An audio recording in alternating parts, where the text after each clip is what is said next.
Well, Sarthak, first of all, congratulations on 5 years. Well done to your team and you. DPDL, synonymous football, synonymous kids, synonymous parents, synonymous fun. So that's what DPDL actually means to us. One of the most awaited tournaments for the year is DPDL. Uh, my memory goes from those wooden man of the matches. My son used to get to an ice cream coupon at one point. It was much awaited ice cream coupons when one of them had to share it between 7 or 8 kids, and we had to go and buy the other 7. So next time, Sarthik, we need 7 of those ice cream coupons. Thanks, but yeah, it's a growth story and something which is much awaited all through the year. Yes. So Sarthak, it's brilliant. You grow with football over a period, and I still remember that because we had 22 matches, Ahan got to play a lot more than he would have actually played. Because some of the other games or the other tournaments would have 3 or 4 games, and you would have a lot of children sitting on the benches because ultimately the team wants to win. The coaches want to win, and that's what it is. At the end of it, when it's competitive, you want to win. But when you have a period which extends for 6 months and you have 22 odd games, then there are opportunities available for the other kids to come in to showcase the talent and move up.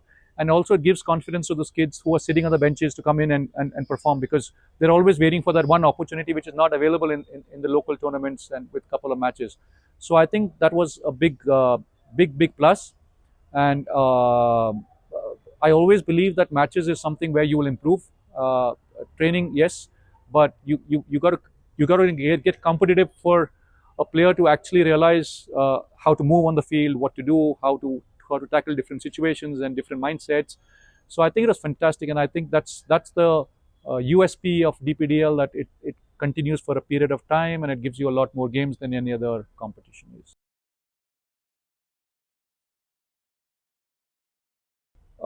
It's been fantastic. I would, here I'd like to bring my team Roots in, who've been very helpful to us, and his coaches and the owners of Roots who've actually grown with him. We've been with the club for over 8 years now, and it's been fantastic. So tournament like yours and clubs like Roots really help a player grow technically as well as mentally, because the mental aspect of the game is equally important. When you sit on a bench and you don't get opportunities, you can't give up. You have to decide to move better, to get yourself better, and that's where I think I must also congratulate Ahan. I hope he's not hearing me, but he's worked very hard on himself.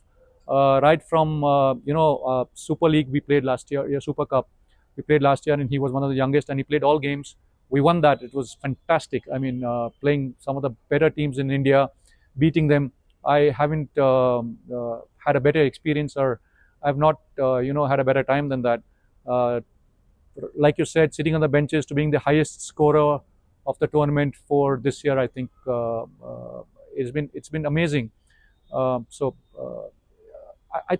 that's what I said. I mean, tournaments like yours gives us that opportunity for the child to realize that yes, I can do it. I need to get off from the bench to get onto the main teams, and then once you get onto the main teams, to showcase what you have, the talent that you have, and what you've been taught. So yeah, thanks. Well, this year's finals, we were leading for 90 minutes of the time, and then we've lost. Very tough on the kids, very tough for us emotionally. We call ourselves the football parents, who are always there screaming, shouting, troubling you, troubling our coaches, troubling the everybody. But it's tough. That's another aspect that I think the kids learn over a period, and I think that's the most important thing. That every time you can't have a victor, there will be losses, and how you have to take that in your stride and move ahead and look forward to the next day, and analyze what you've done wrong and move ahead, because that's what life is. It's not always about winning and losing. It's also about absorbing that feeling of winning and losing. Equally, I said, one of my cherished moments would be the Super Cup, but equally this loss, um, it taught the team that you got to be resilient, and it's not over till it's over. You got to keep pushing yourself till the end to get a result in your favor. And I think football is one sport which is never over. And I can't think of any other sport where you could lead for 90 minutes of the time and then go and lose the game. Yeah. Satak, I don't know about anybody else, but we work very hard on that routine. We try and sleep early. The next day there is a set pattern. We go in for carbs the night before and the day of the game. After the game, it's all about proteins.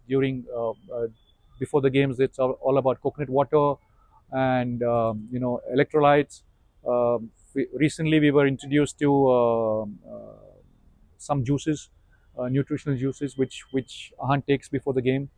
But there's a lot that goes in, and making sure that we are up and ready early on time, because the reporting is an hour away and the drive is an hour away. So everything has to be set mentally, as well as to get your logistics right. It has to be done well. So there's a lot that goes in, and I think it's as good as any uh, senior division or let's say a professional league, because we look at this as a professional league for these kids at that age, and as a parent and as a kid, we really prepare to land up at the ground to make sure that we have a good game on hand.